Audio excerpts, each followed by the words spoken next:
கடன் ஒரு மிகப்பெரிய பிசாசுடைய டூல்.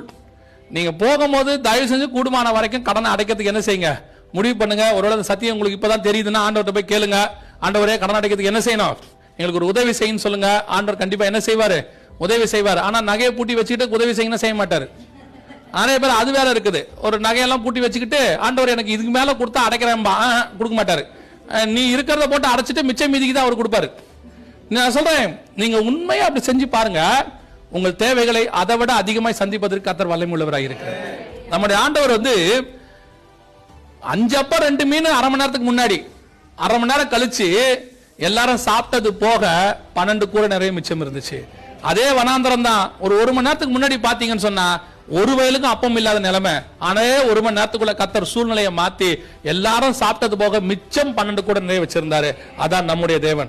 ஒரு காலகட்டத்தில் ஒரு குறைவுகள் வரும், அதில் நீங்கள் உண்மை உள்ளவர்களாக இருந்தால் அதே தேவன் மிச்சம் எடுக்கத்தக்கதான ஆசீர்வாதத்துக்குள்ள உங்களை நடத்துவதற்கும் வல்லமை உள்ளவராக இருக்கிறார். அல்லேலூயா.